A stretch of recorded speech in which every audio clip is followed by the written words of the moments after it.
Oh, hello, I'm Emily Elias. And I'm Tom Wiggins. And this is Desert Island Dips, the podcast where we pit condiment against condiment and ask, if you were trapped on a desert island, standard desert island, you know, one tree, beach, coconut. And a magical cabinet filled with condiments. And, the one thing that you don't normally get on a desert island, the special cupboard that's full of... It is everlasting, isn't it? Yeah.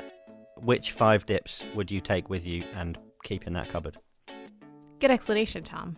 I liked it. Ketchup, brown sauce, English mustard, ajika, and sriracha have all made it onto the island into the magical cupboard. And this week, it is all about the beige bad boy, hummus. Ajika and sriracha sound a bit like a duo, like a Europop duo. Like they'll be competing at next year's Eurovision? Yeah. I'm like into it. If you told me the Cheeky Girls were called Ajika and Sriracha, I would absolutely believe you. You would have a poster on your wall of sriracha with a heart on it. Sorry, that just came to me then. Hummus. The beige bad boy. Hummus. Hummus? Hummus. Hummus? Hummus. Hamas. No, not Hamas. That's very different. I feel like we're going to talk about this aspect of hummus. The Middle East? Well, no, like the fact that there's sort of lots of there's various spellings. People say it differently. Like people pronounce it differently. Yeah, like when I first came to the UK, I didn't know how hummus was spelled with an O. I was always in North America Hummus. Yeah. I didn't realize there was... Sometimes there's not a right one, is there? Because it's from Arabic, I'm guessing. You nailed it, yeah. And so it's an Arabic word, so you can't do a direct translation. Yeah. So it's kind of up to us Westerners to decide on how we want to spell it. Like Mecca. Yeah, I guess There's so. Lots of different spellings of Mecca. Hummus has the Hummus Mecca is problem. the Mecca of condiments. That is a big statement to make. It's got a... I'm not backing that up in any way, by the way. Yeah. So, shall we wade into the shallow area of our knowledge in Middle Eastern politics and try Are we really talking about that? Yeah, we are, Tom. Blimey. Basically, we're going to do a quick whistle-stop tour across the Middle East. There is no such thing. Hummus. Just a quick summary of Middle Eastern politics. We're going to just sort all this out now. Listen, you know the countries, you love the countries, you want to hear more about infighting over this one condiment. Yeah. Is there a hummus war? There is a hummus war, and I will get to that. Right, okay. So let's start off with the basics. So what is hummus? It is chickpeas, tahini, garlic, and lemon. These are the 4 main essential ingredients.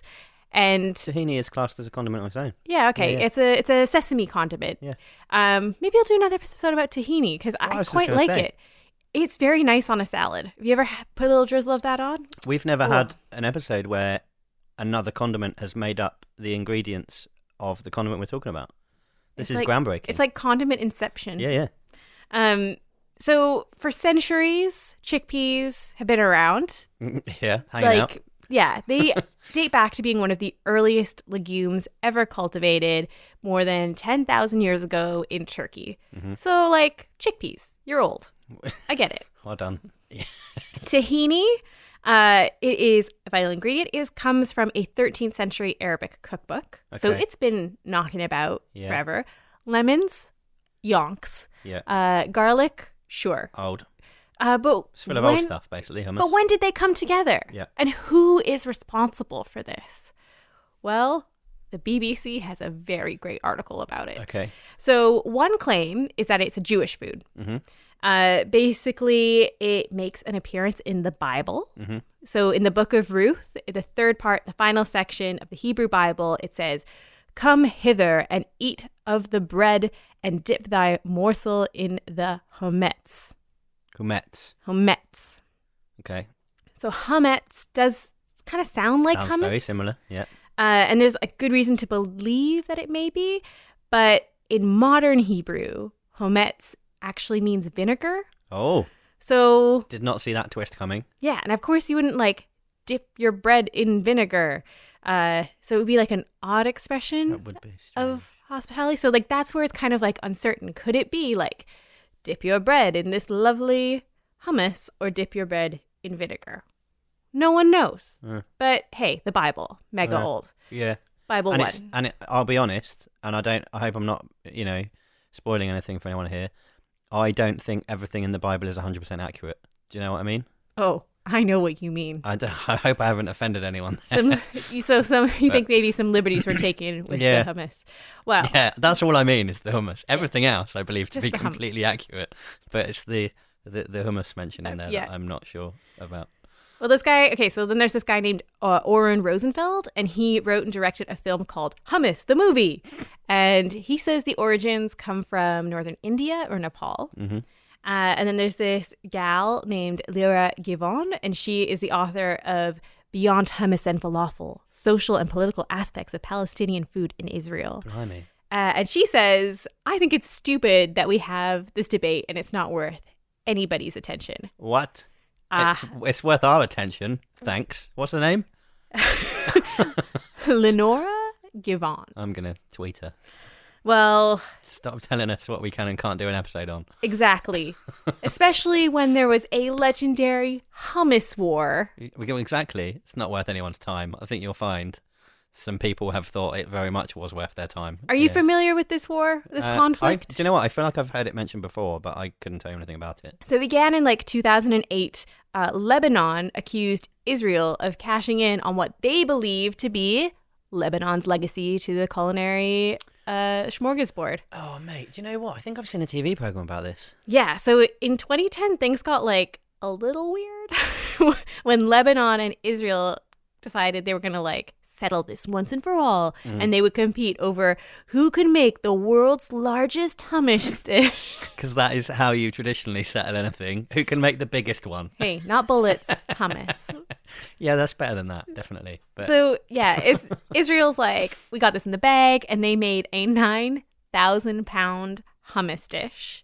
And they're we totally set the new world record. And then Lebanon was hold my... Just hold a second. Yeah, hold on a second. Hold my pita bread. Hold my pita bread. And they hit back with an unbelievable 22,000-pound They smashed dish it. They smashed it. So it's more than twice as big. Yeah, it's massive. It's insane. And if you look at it, pictures on the internet... Can you see it from space, like the Great Wall of China? I don't know. They weren't looking, but I'm sure... I just don't know how you could be able to consume... You would need to have a big party in order to consume that much hummus before it goes bad. Is that an urban myth, actually, about the Great Wall of China? No, you can actually see it. The ISS, you can see it. Okay, fine, good. So anyway, we got Lebanon, Palestine, Israel, northern India, Nepal. One of the most credible claims, according to food historian Charles Perry, is Syria. Okay. Specifically Damascus. Yeah. Because he said the traditional way of serving hummus throughout the Middle East is it comes in a particular red clay pot with a raised edge. Mm-hmm. And the practice of wiping the hummus against the wall of the bowl indicates a sophisticated urban product. And it's not necessarily an ancient folk dish. So he's inclined to think hummus was developed for Turkish rulers in Damascus. Okay. He's got some letters behind his name, so he's a smarty pants guy. Yeah. So I'm struggling to see his logic, to be honest with you, but But one of the most popular theories. Those are my favorite ones.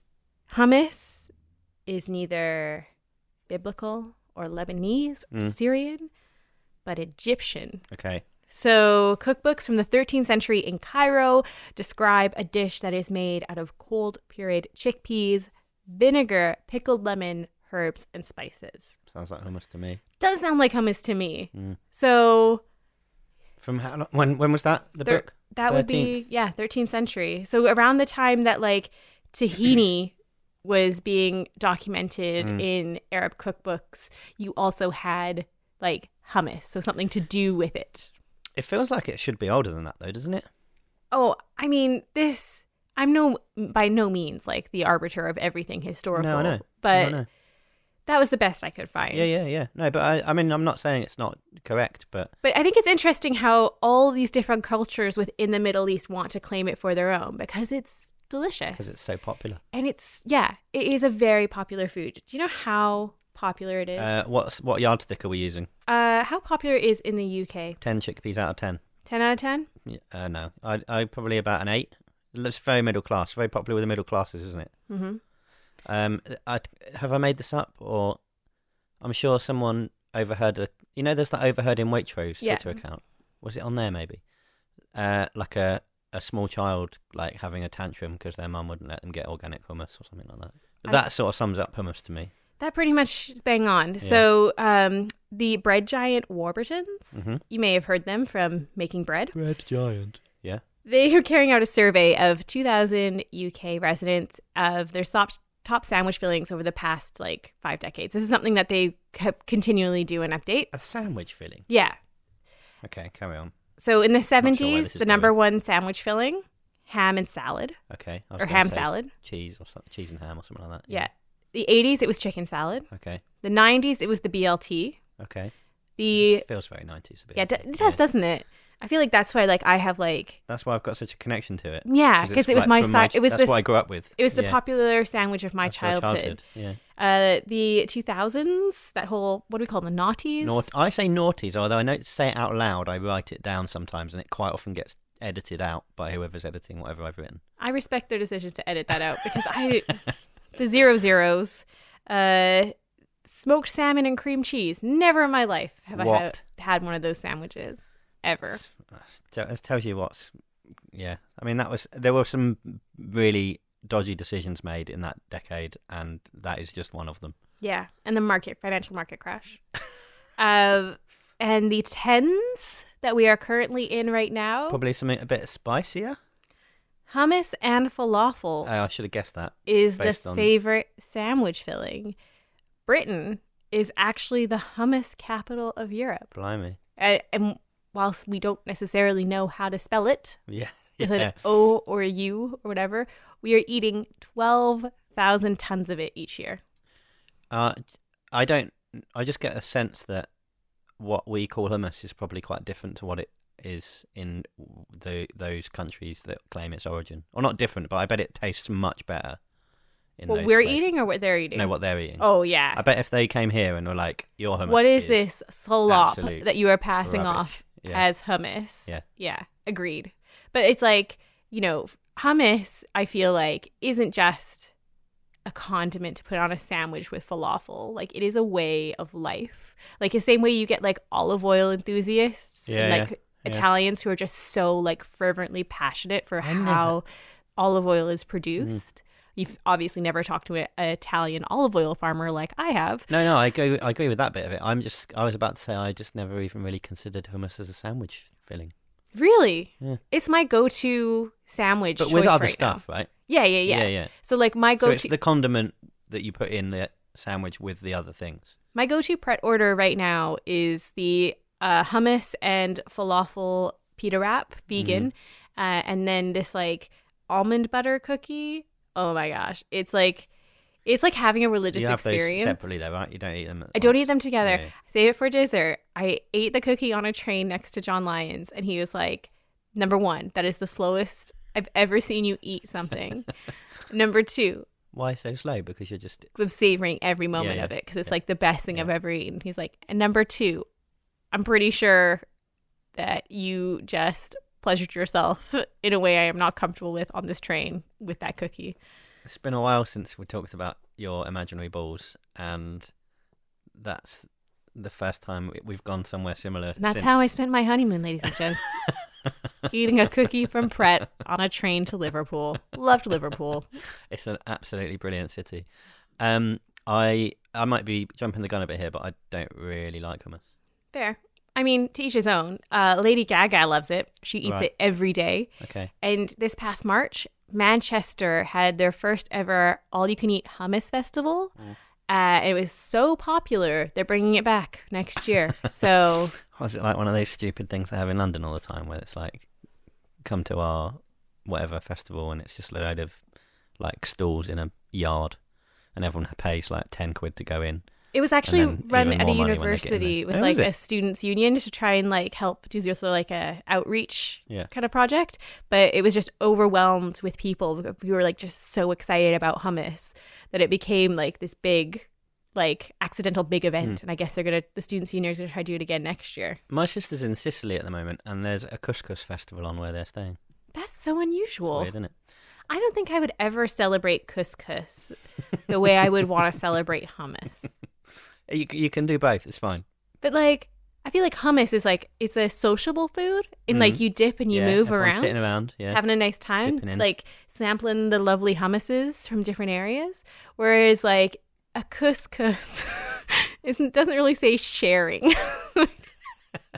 You think just couscous like- is a selfish food? Yeah. It's like Jill Knight says something about mixed dairy, how he doesn't like sharing dairy. Like, I think I feel the same way about couscous. You don't try and eat my couscous. Yeah, I don't want to share Sounds couscous. like a euphemism. I don't know where we're up to anymore. It's okay. I'll help you Are you out. still on track? I'm still on track. Good. Hummus is an inspiration for an Oscar-winning film Okay. called West Bank Story. Okay, I see where they're going for there. I see what they're doing. Do you want me to read you the plot summary from IMDb? As long as it doesn't give too much away. It's okay if it does. Well, I don't Okay. know. Spoilers? No spoilers. Okay, fine. Okay. It's a musical comedy set in the fast-paced, fast food world of a competing falafel stands on the West Bank.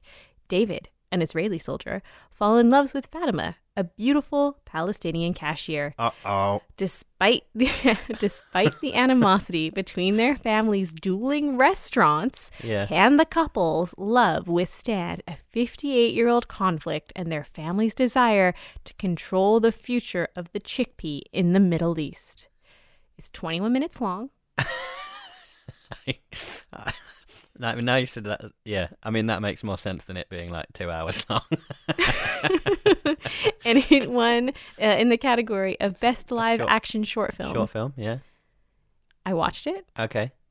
Is it on My YouTube? review. It's on YouTube. Yeah. My review. It's okay. Okay. Well, they'll be pleased with that. They can put that on the poster. It's okay. Desert Emily Island. Elias Desert Island Dips. Yeah.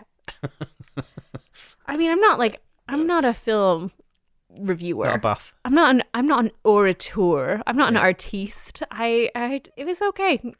Well, that's glowing praise. Yeah, Like- actually, no, I don't want to know how it ends. But I'm just hoping that it's got a happy ending, right? It has an interesting ending. Oh, okay. Let's just say, like, having hummus as one of the contributing It's factors essentially a character in a romantic in a romantic comedy. story Yeah, sorry, not comedy. is Is well, it comedy? It is a bit of a yeah, Did it's a you laugh? comedy. There were some obvious moments that were intended to be gags. Right. No, Did I actual particularly find external them laughter. funny? No. Okay, fine. But it's no surprise that like you'd find hummus in a love story because did you know, Tom, hummus is an aphrodisiac? No. Yeah. Well, that is news. Chickpeas Yeah. are That is the last thing I would expect to have that effect. they are bursting with arginine, which is an amino acid that increases blood circulation and To the bits. internal generally? lubrication. Oh, mate. But that's what mayo does. Well- Internal lubrication. So- But just in one area. My friend Lana Gay, Yeah. she's amazing. Yeah. Friend of the podcast. Friend of the podcast. Big deal in Canada, right? She's a very big deal in Yeah. Canada. She used to have a radio show called Lanarama on CBC Radio 3. And she, for Valentine's Day, was testing out aphrodisiacs. And she had me. How do you do that test? She had me.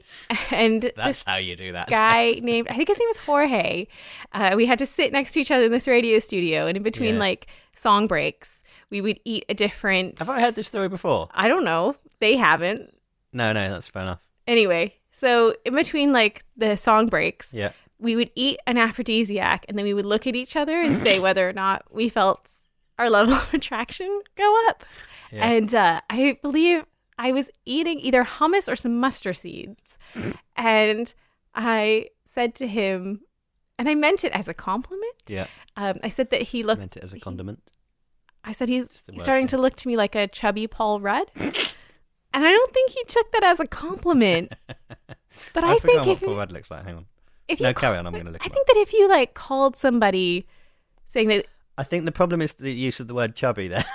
but it was fair categorization. Like, I'm not going to be like, yeah, he looks like Paul Rudd. No, he looked like a chubby Paul Rudd. Yeah. If he had any level of self-awareness, he'd realise that he doesn't look the same as Paul Rudd if he is chubby. If I ever say to anybody, you look like a chubby Paul Rudd, it is meant as a compliment and not as an insult on live radio, which I'm afraid might have been how I think he took it. It's good that you've put that out there now, that if you ever say it to anyone ever again, they will know that it's meant as a compliment. Any comparison to Paul Rudd is a compliment. Okay, fine. In my books, at least. I know who he is now. Yeah. Would you be into a chubby version of Paul Rudd? Yeah, I don't know. I mean, I know you don't really swing that way, but the island may call for some dark times. The heart wants what the heart wants. Do you know what I'll probably have to do is put his face through one of those like apps that makes you look fatter and see what happens. Maybe have some hummus first. Have some hummus. Get the internal lubricant flowing. You said this after you'd had the hummus? Yeah. Okay. It was either hummus or mustard seed. I can't remember. What other foods did they give you? Like oysters? Yeah, and like I couldn't have that one because I'm allergic to shellfish. And that is definitely not going to work. No, that one's not going to work. And I think it was like garlic. Telling them that they look like a chubby Paul Rudd while your like throat is swelling up. Save me. You look like a chubby Paul Rudd. It's intended as a compliment. Save me. It's a good thing. But like, could you do you don't like hummus? No, not really. But it's just the chickpea-ness of them. I think if you wang loads and loads of garlic in it, it's better. Yeah. Anything, which is the trick. I mean, that is literally true of anything. But yeah, no, I'm just not that mad keen on it. Well, could you imagine that one Canadian couple actually ended up living off of hummus for 2 months? Hummus alone? Well, I'm sure they had supplemental, but they ate it for 2 months straight. There's a couple called Grant Baldwin and his wife Jennifer Rustmeyer. They're from Vancouver, British Columbia, Canada. They were doing a documentary where they were only eating food waste and just like food that was discarded. Yeah. It was still in date, but was no longer available to be sold. And they found an industrial-sized dumpster filled with hundreds of tubs of non-expired hummus. And so they ate it for 8 weeks straight. I watched that. You sat there and watched them do it. My review, I say, better than West Bank Story. And even though it's 8 weeks long, that film. No, the film's not 8 weeks long. It's digestible, 2 hours. It was much more enjoyable than the short film. Blimey. Okay. And I appreciate that, hummus isn't necessarily for everybody. And the latest, marketing trend with it is to kind of ditch the traditional tahini and garlic flavoring and instead try and make a sweet hummus. So we're headed into pumpkin spice season, where all of a sudden everybody starts marketing everything to us. Isn't that a Starbucks thing? It's a Starbucks thing that's exploded. Okay. Right. I feel all over the place. I don't go to Starbucks, so I don't really know. In New York, you can get something from this company called the Hummus and Pita Co. at all 3 of their locations in Chelsea, Tribeca, and Midtown West. The hummus milkshake. Oh, mate. Core ingredients include chickpeas, tahini, banana, dates, and almond milk. It's more like a smoothie than a milkshake, isn't it? And then some spices and then the pumpkin spice blend. Yeah.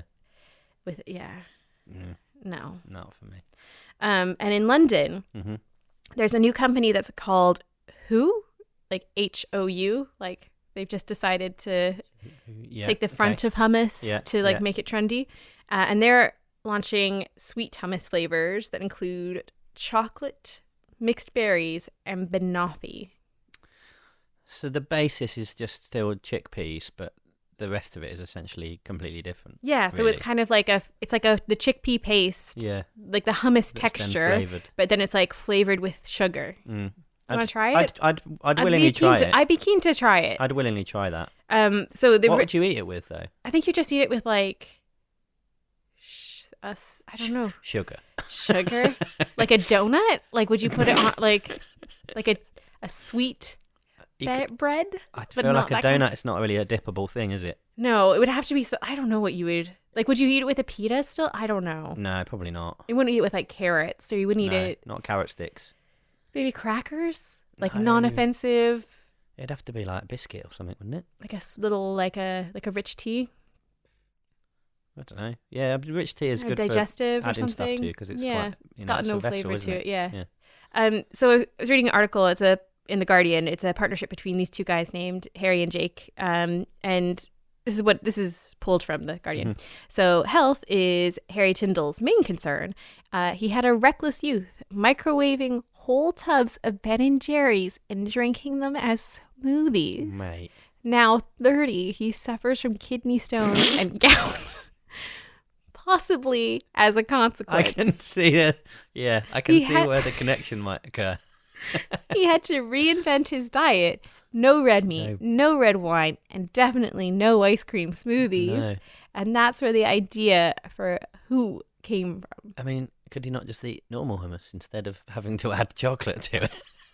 I mean... Clearly not with his history. Like, I don't know if I should worship the man for coming up with the idea of microwaving Ben & Jerry's and drinking it down, or if I should, like, fear him. If I didn't have a dairy allergy, I'm pretty sure I'd be doing the same thing. And I would add to the list type 2 diabetes. Oy, oy, oy. But there's some, like, sad news in Hummus land. Oh, what? There's weird. Did you realize right now, 2018, we are in the midst of a great hummus shortage? Really? Yeah. There's a global shortage of chickpeas, and hummus prices are skyrocketing. Yeah. So is this like the maple syrup thing with the expensive barrels? Yeah. The world is saying, is there going to be a heist?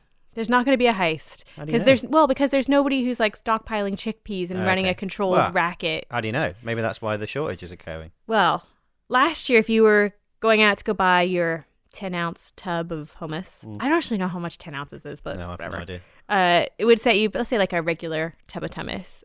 Tub of hummus. Tub of hummus. Tub of hummus. Tub of hummus. It would set you back like £1.14, $1.65. Right. Now, if you go to the shop on the corner and you try to buy some hummus, you're looking at about $1.47 to £2.08. Right, it's going up. It's gone up. That is a fact. That is a Desert Island Dip fact. You've heard it here first. You've heard it here first. And at this point, I would just like to give a shout out to Saskatchewan, who produces 90% of Canada's chickpeas, according to Statistics Canada. I don't really have anything else to say to that. I just wanted to let Saskatchewan know. Yeah. Well they're important to me, guys. And thank you for your chickpea production. But, I mean, you don't really benefit from that, do you? I just have, like, a bit of pride. Okay, fine. Yeah, fair enough. Is there any... Do we think there's an end in sight for the shortage? Is there a reason for the shortage? Is there going to be another war? Old weather. Okay. I mean, talk to the weather gods? Yeah, I will do. I mean, get Hades on it, maybe. Yeah, he's into that stuff, isn't he? So... He's making mint creatures. He can. Are you done? Yeah, I'm done. Because I just want to bring up a couple of issues that I have with hummus. Sure. In terms of it qualifying as being a condiment. Oh no. We've nearly done half an hour, so we can't talk about this for too long. So for me, do you remember what the condiments are? Yeah. I think that potentially there's one that this for me isn't a condiment, but I think it violates. It feels like it violates a sort of essential truth of all condiments, and that is that hummus doesn't really last very long. I don't. That's true, isn't it? It doesn't keep for very long. I don't know. I think it does. I think it's all relative. Like, is it like shelf stable in the same way as ketchup? No, because it's not pumped full of like sugar, vinegar, and whatever to keep it going forever. I think that these are like arbitrary rules, and sometimes they're not arbitrary. I mean, they are in the sense that we made them up. Yeah, exactly. But no, I mean is if you compare it to all of the others, most. I'm saying most because I haven't looked through the list and gone right. Yeah, this is all fine, but. Pretty much all of them have like a shelf-stable component, or at least a shelf-stable alternative. Whereas I feel like hummus has quite a short lifespan. I don't think it does. I don't know, but maybe I'm not not living within the dates of how I should with hummus. There's no definitive proof either way for that one. My other one is that one of the condiments is that you wouldn't eat it on its own, like with a spoon. Yeah. I sort of feel like the pita bread or whatever it is you're eating with the hummus with is essentially an edible spoon.